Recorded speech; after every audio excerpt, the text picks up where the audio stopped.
Ankafaliana indray no ifandraisana amintsika amin'ny alalan'izao fandarana miomana iona amin'Andriamanitra ho izao indray ary dia miaraba antsika tsirairay avy ny fanamasina hitarika antsika indray ao anatin'izao fotoana izao ary ny tompony anokatra ny masontsika anokatra ny saintsika mba ho voaraintsika indray ny afatry ny tompo amin'ity androany ity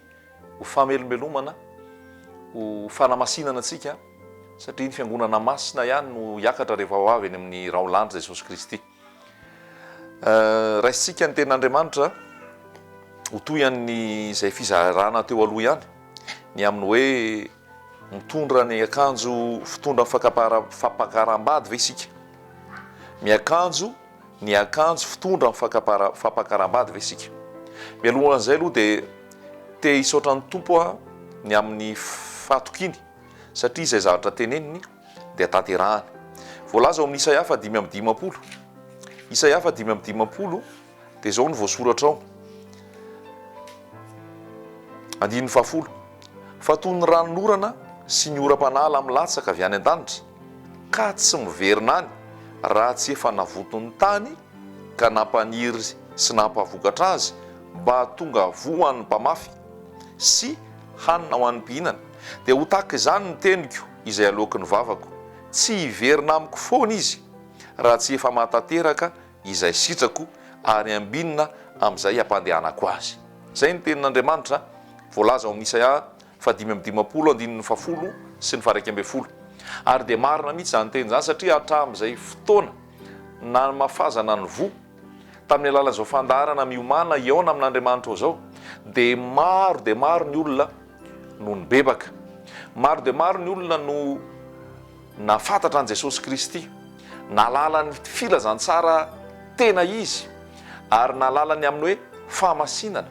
ny azo fijaliana ny fiverenan'i Jesosy ny tahotra an'Andriamanitra ny amin'ny hoe filazantsara ny fanjakan'Andriamanitra maro ny voakasika ny teny rehetrarehetra izay nambara teto ary dia isaorana ny tompo zany ho azy ihany ny voninahitra eto dia tena hoe te hisaotra an' Jesosy fotsiny fa izy nanao zavatra rehetra mpanompo tsy mahasoa ihany ny tena izay tokony ho natao no natao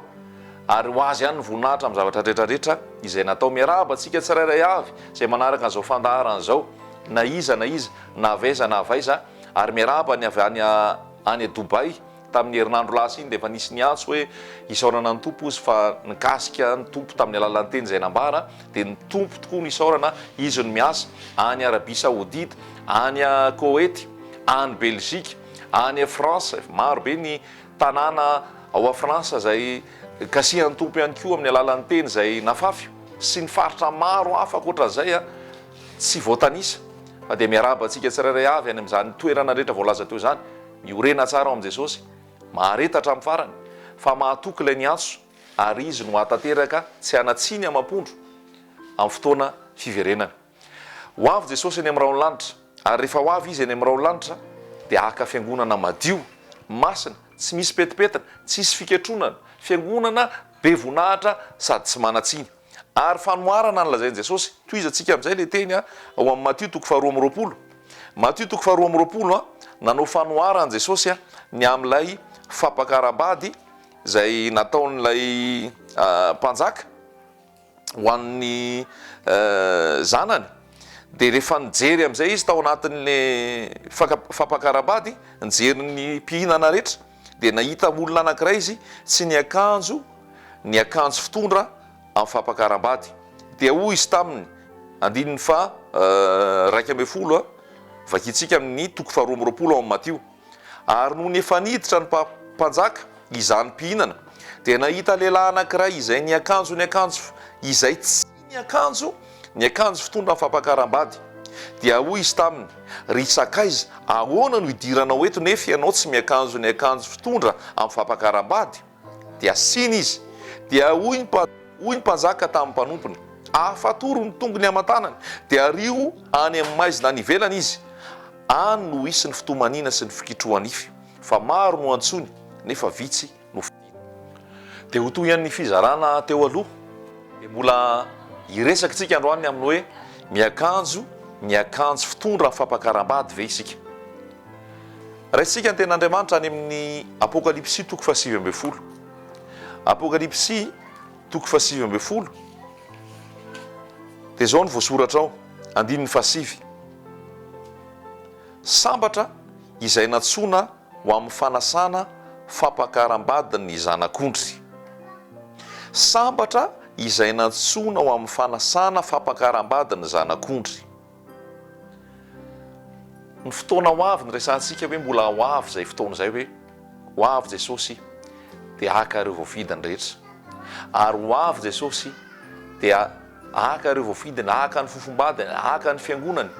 ary dia isy an'izay fampakaram-bady ny zanak'ondry zay fety korana fiarahana ao amin'ny fanasana fa izao tsy ny rehetra ny miditra ao fa zay manao ny fiakanjo fitondra amin'ny fampakaram-bady ihany toy an'ilay tamin'ny herin'ny araka ny lazaintsika ny akanjo fitondra amin'ny fampakaram-bady dia Andriamanitra no manao azy raisitsika indray ny tenin'Andriamanitra ao amin'ny Genesisy toko fahatelo Genesisy toko fahatelo andininy fafito Genesisy toko fahatelo andininy fafito dia nahiratra ny mason'izy mivady ka fatany fa mitanjaka izy ary nanjaitra ravina aviavy izy ka nataony sikina ho azy fitafiana nataony Adama io rehefa nanota izy lavy teo anatrehan'Andriamanitra tsy nitafo ny voninahitr'Andriamanitra ntsony fa natsapa hoe mitanjaka dia nanao fitafiana ho azy izy dia inona nataony aviavy ny nalainy dia nandrakofany ny tenany azo oharina amin'izany hoe resaka famarinany tena resaka ezaky ny tena zavatra nataony tena noentina ho fitafiana eo anatrehan'Andriamanitra tsy haiko amin'ny asa fanompoana amin'ny teny maro ilazana hoe izay dia kristianina izay dia taranaka mpivavaka izay dia miditra am-piangonana isaky ny alahady izay dia anatina sampana zao sy zao izay dia manao ny asa fanompoana tsy tapaka mandoa ny adidy amandraraha rehetra zany hoe asany tena ny veritsika ho fitafiana fa zao ny voalaza ho amin'ny Isaia fa 4:4 Isaia fa 4:4 dia ozy ny voalaza hoe fahamarinana ozy dia tahaka ny fitafiana miosindra eo anatrehan'Andriamanitra Isaia fa 4:4 andininy fa 5 fa samy efa tahaka ny olo maloto izahay rehetra ary tahaka ny lamba miosindra ny fahamarinanay rehetra tahaka ny lamba miosindra fahamarinanay rehetra ten'Andriamanitra milaza any amin'ny Romanina any hoe samy efa nanota izy rehetra tsisy manana ny voninahitr'Andriamanitra ary tsy misy marina na dia iray akory azy dia manao ny ezaky ny tena mamorona ny atao hoe religion zay tsy noforonin Jesosy religion zay ezaky ny olona anatonana an'Andriamanitra azona ny famonjena religion zay atoko mpivavahana atoko mpinoana fombafomba mpivavahana entina anatonana an'Andriamanitra dia hitenenana hoe izay mpandray izay mpiandry izay ao anatin'ny koral mpihira izay manao asa fanompoana amin'izao antoko zao amin'ny sampana zao ary eritreretintsika ao anatin'izay le fahamarinantsika rehefa iseho anatrehan'Andriamanitra tsika aviavy ihany zany fitafiana miosindra ihany zany tsy akanjo fitondra amin'ny fampakaram-bady zany tsy akanjo fitondra amin'ny fampakaram-bady zany fa tsy zany ny akanjo nomen'Andriamanitra raisitsika avy eo ny tenin'Andriamanitra Genesisy toko fahatelo andininy fa 1:20 Genesisy toko fahatelo andininy fa 1:20 ary Jehovah Andriamanitra nanao akanjo hoditra ho an'i Adama sy ny vadiny ka nampiakanjo azy io fidirantsika amin'ny fanasana amin'ny fampakaram-bady zanak'ondry io dia tsy tsika ny manao ny akanjo tsy tsika ny mampanjaitra fa akanjo efa vonona omena ho an'izay rehetra hiditra ary omena maimaim-pony zany fa tsy afaka miaraka amin'ny falitona nefa zany dia hitantsika eto hoe tsy nakasitran'Andriamanitra ravina viavy zay nataony Adama na tsara zaitra na tsara didy na tsara endrika tahaka n'inona ary raha toka tsy misy raha latsaka dia tsy misy famonjena voasoratra ao raha tsy misy raha latsaka tsy misy famonjena ny viavy nalaina ho an'i Adama sevy zany tsy raha latsaka zany tsy sorona zany, tsy nisy irifiry zany, tsy nisy fahafatesana zany, fa namboamboarina.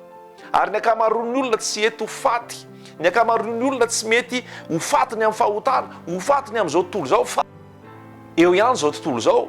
eo ihany ny fahotana, eo ihany ny nofo,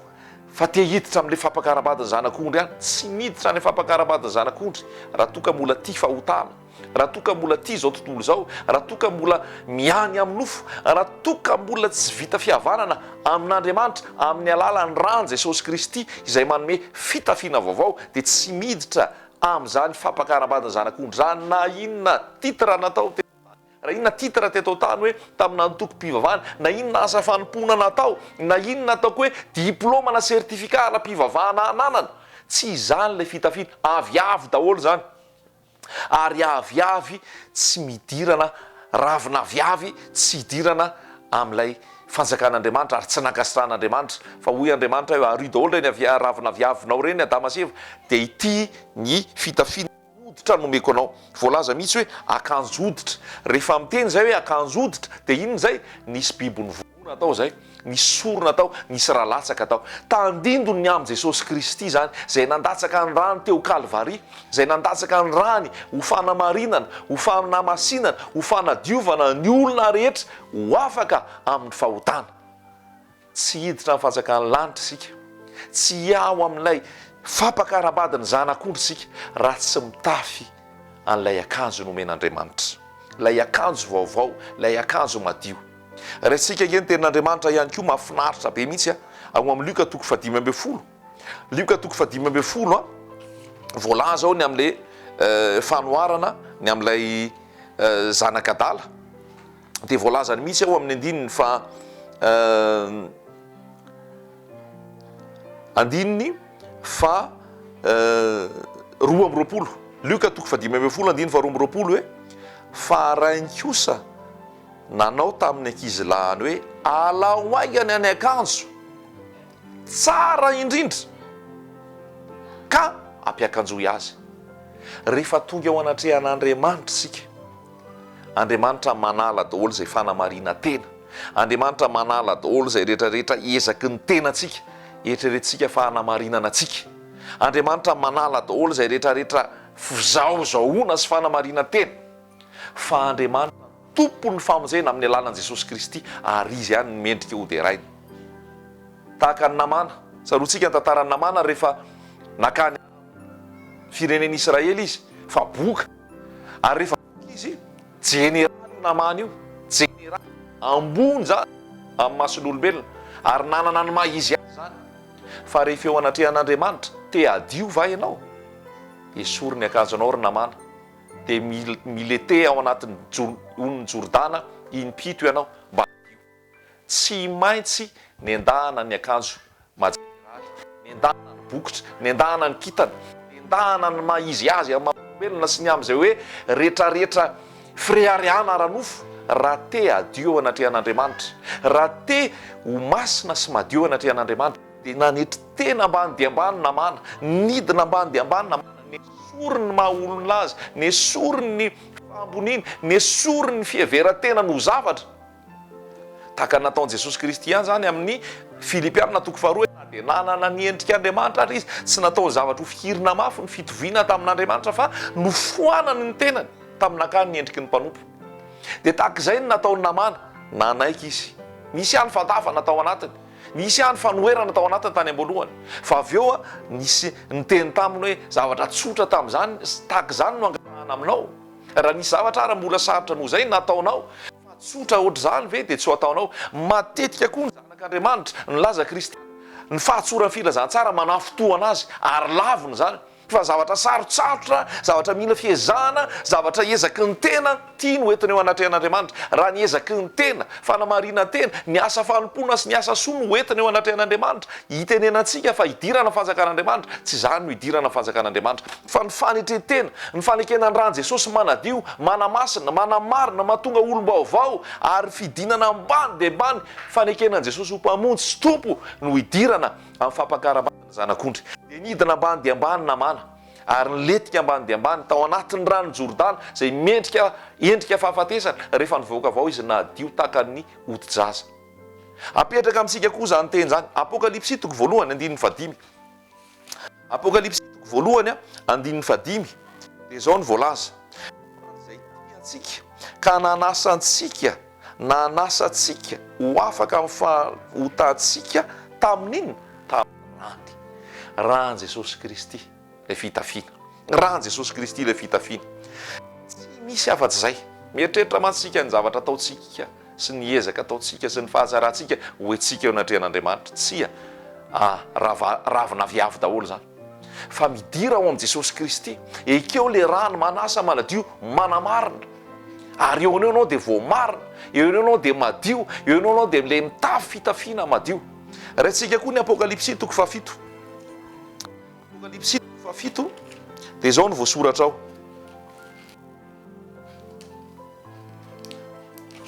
Apokalipsy toko 7 dia zao ny voasoratra. Andiny fa 720. Fa hoy zao andiny fa 13. Ary ny anankiray tamin'olona namaly ka nanao tamiko hoe iza moa ireo miakanjo fotsy lava ary avy taiza izy? Fa hoy zao taminy tompoko ianao no malala. Dia hoy izy tamiko ireo no avy amin'ny fahoriana lehibe ary ny akanjony no sasany sy no fotsiny tamin'ny rano zanak'ondry. No fafary sy no fotsiny tamin'ny rano zanak'ondry. Voalaza ao amin'ny Apokalipsy ao fa olona rehetra voasa amin'ny fanasana dia manao akanjo fotsy, rongony fotsy madinika, tsy madio. Nanasana an'io fotsy ny rano Jesosy Kristy. Raha matoe zoky zandry niza manaraka an'izao zao raha tsy voadio ny rano Jesosy ianao.